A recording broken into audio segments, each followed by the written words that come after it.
sejam bem-vindos a mais uma aula de Eclesiologia. Vamos aqui falar na aula 3 sobre 3 capítulos lá do livro de Gruden. E eu quero dizer que eu deixei disponível aqui um link que você pode baixar o livro aí direto no seu computador. Nós vamos falar no capítulo 48 dos meios de graça, capítulo 49, batismo e 50 da ceia do Senhor. Vamos lá no capítulo 48, meios de graça na igreja. Nós sabemos que todas as bênçãos que nós recebemos nesta vida são imerecidas, ou seja, vem para cada um de nós pela graça de Deus, e graças a Deus por isso, né?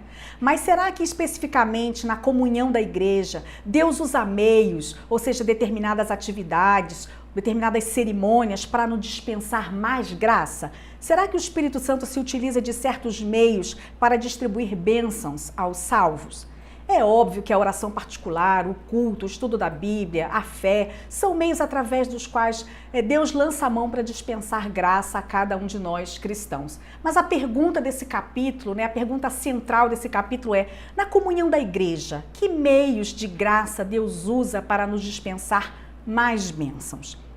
E aí eu quero definir para você meios de graça. Meios de graça são quaisquer atividades na comunhão da igreja que Deus usa para distribuir mais graça a nós cristãos. Na história do debate dos meios de graça da igreja, alguns teólogos limitaram esse meio de graça a 3 espécies: pregação da palavra e a 2 sacramentos, batismo e ceia do Senhor.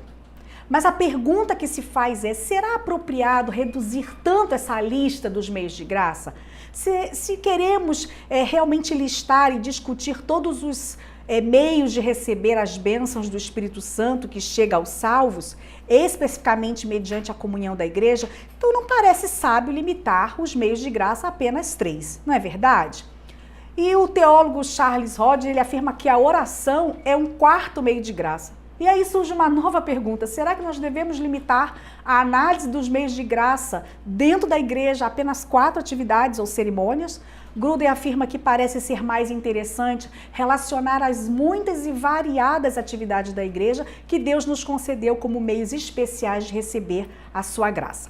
Então, Gruden vai apresentar uma lista que não é exaustiva, quer dizer, não é um rol que se acaba aqui, mas que inclui a maioria de meios de graças que os salvos têm acesso na comunhão da igreja. Ele tem as 3, como ele disse: o ensino e a pregação da palavra, a ceia do Senhor e o batismo, mas também tem a oração uns pelos outros, que é outro meio de graça, a adoração, a disciplina na igreja, dons espirituais, evangelização, ministério individual, comunhão e a oferta. Todos esses meios estão disponíveis aos salvos dentro da igreja. O Espírito Santo lança a mão de todos eles para conceder vários tipos de bênçãos aos cristãos.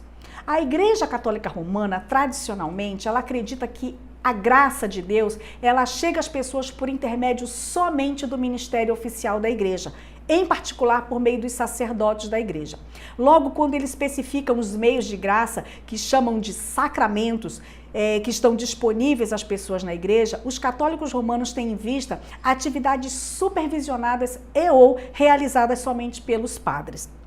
E aí eles têm 7 sacramentos da doutrina católica romana, que são batismo, confirmação ou crisma, as ordens sagradas, que é a ordenação de sacerdote, penitência ou confissão, a extrema unção, que é a unção ministrada a um moribundo, a Eucaristia e o matrimônio. Esses são os 7 sacramentos da doutrina católica. Mas não há uma diferença apenas nessa lista entre católicos e protestantes, não. Há também uma diferença fundamental de significado.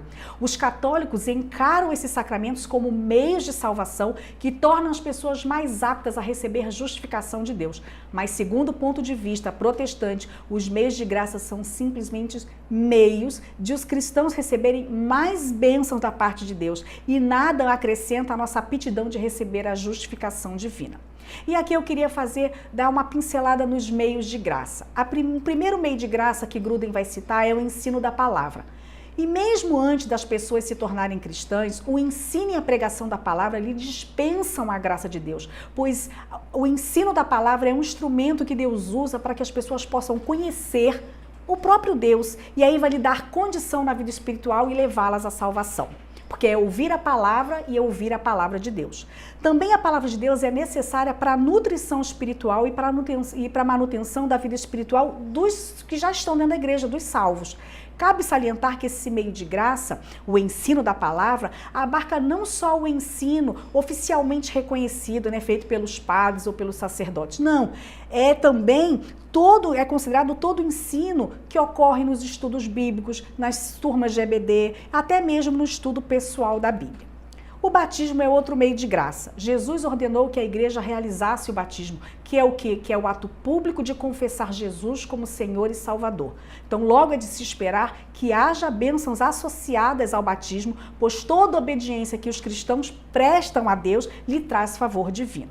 A ceia do Senhor, além do batismo, outra ordenança ou cerimônia que Jesus instituiu como dever da igreja e que é claramente um meio de graça que o Espírito Santo usa para dispensar bênçãos a nós que estamos na igreja, é a nossa participação na ceia do Senhor. Não sendo simplesmente uma refeição comum partilhada por seres humanos, não, pelo contrário, é na verdade comunhão com Cristo, na sua presença e à sua mesa. A oração. Certamente, tanto a oração coletiva na igreja reunida, quanto a oração dos cristãos uns pelos outros, são meios poderosos que o Espírito Santo usa cotidianamente para distribuir bênçãos aos salvos.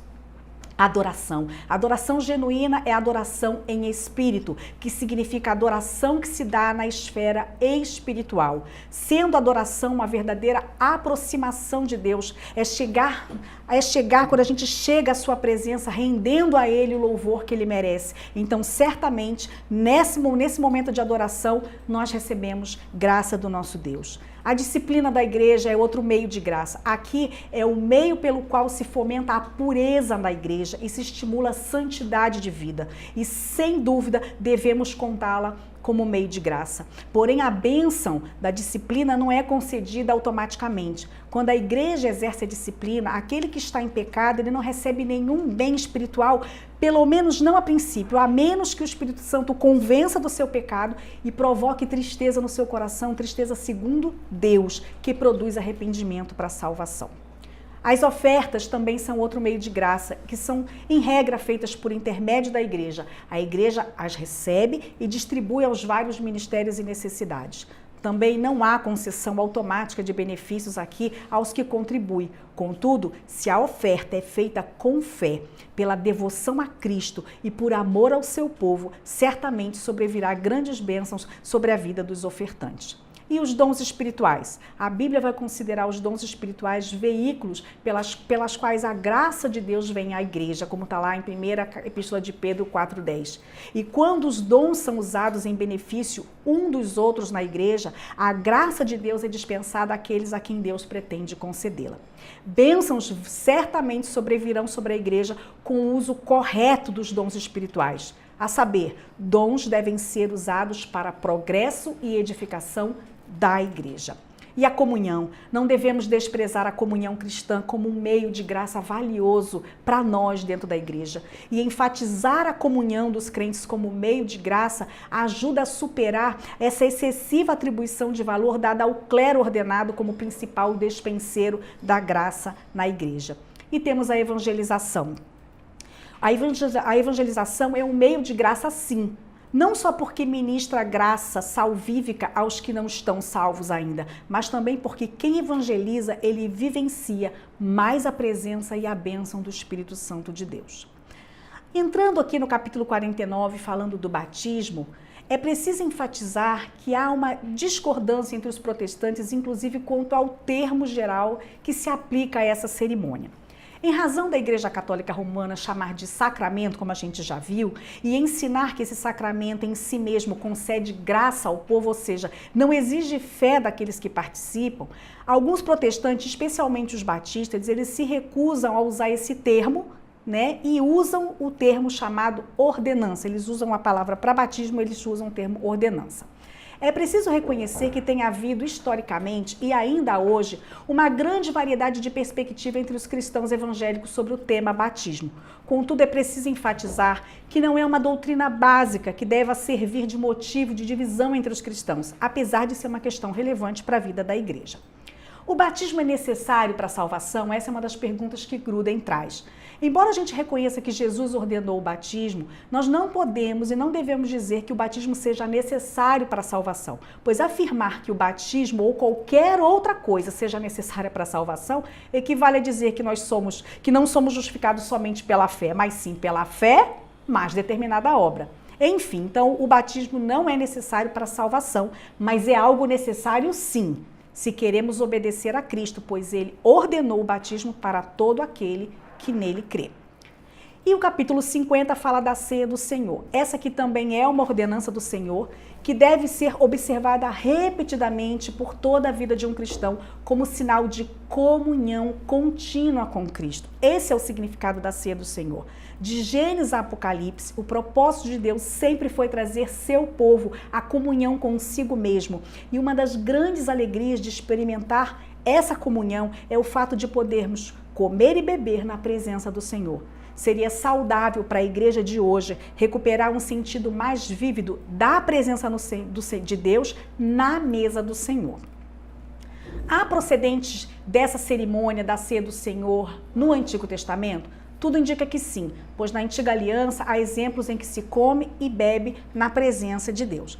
Mas a comunhão de comer na presença do Senhor que encontramos na ceia, ela é muito melhor, muito maior, muito mais ampla, pois as refeições sacrificiais do Antigo Testamento apontavam continuamente para o fato de que os pecados ainda não tinham sido pagos, porque os sacrifícios deveriam ser repetidos ano após ano, repetidamente, e apontavam para o Messias que viraria e tiraria o pecado. Contrariamente aos sacrifícios do Antigo Testamento, a ceia do Senhor nos faz recordar que o pagamento em favor dos nossos pecados já foi realizado plenamente por Jesus Cristo, de modo que agora comemos na presença do Senhor com grande alegria.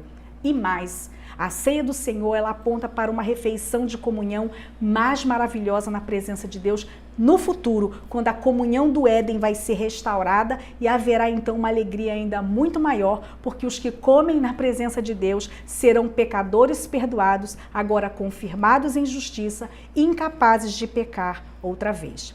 E qual o significado da ceia do Senhor? O significado da ceia do Senhor é complexo, é rico e é pleno e há vários aspectos simbolizados.